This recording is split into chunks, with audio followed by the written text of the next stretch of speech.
इराणने दुबईवर हल्ला का केलाय? इस्रायल आणि अमेरिकेने इराणवर हल्ला केला आणि त्यात त्यांचा सुप्रीम लीडर मारला गेलाय. पण मग इराण इस्रायल आणि अमेरिकेवर हल्ला करायचं सोडून दुबई, कुवेत, बेहरान यासारख्या देशांवर हल्ले का करतंय? तर त्याचे दोन कारण असू शकतात.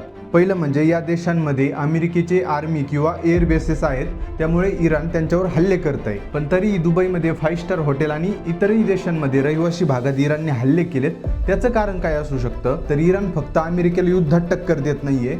इराणने ठरवलेलं दिसतंय की अमेरिका व संपूर्ण युरोपचं तेल बंद करायचं. कारण इराणजवळ स्ट्रेट ऑफ हॉर्मझ नावाचं एक चोक पॉईंट आहे, ज्यातून जगातील 25 ते 30% crude oil, natural gases pass होतात. म्हणजे मिडल ईस्टमधील संपूर्ण आखाती देशांमध्ये जेवढे नॅचरल गॅसेस निघतात, तेल निघतं, ते सर्व समुद्रामार्गे या रूटने जातात. आणि हा रूट इराणने जरी ठरवलं की बंद करायचं तरी तो करू शकत नाही, कारण अमेरिका आणि इतर आखाती देश त्याला कडाडून विरोध करतील. म्हणून मग इकॉनॉमिकल गेम खेळण्यासाठी इराण या आखाती देशांवर हल्ले करतंय. कारण या सगळ्या देशात जर इराणने हल्ले केले तर ऑटोमॅटिकली संपूर्ण मिडल ईस्ट हा वॉर झोन म्हणून डिक्लेअर होईल. आणि वॉर झोनमधील तेल, गॅसेस याच्या वाहतुकीवर जगातली कोणतीच कंपनी ही इन्शुरन्स देणार नाही. कारण या युद्धामध्ये जर एखाद्या शिपवर हल्ला झाला तर अरबो रुपयांचं नुकसान होऊ शकतं. म्हणून इराणला तो स्ट्रेट ऑफ हॉर्मझ जरी बंद करता नाही आला तरी या संपूर्ण देशांवर हल्ले करून त्यातून होणारा संपूर्ण ट्रेड हा बंद पडेल आणि याचं सर्वात मोठं नुकसान हे अमेरिकेला आणि युरोपला होईल.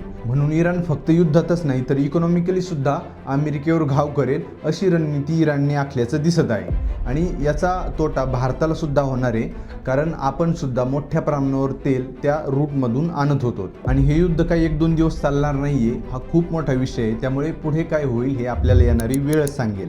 तसं मी तुम्हाला अपडेट्स देतच राहील, त्यामुळे मला फॉलो करा. धन्यवाद.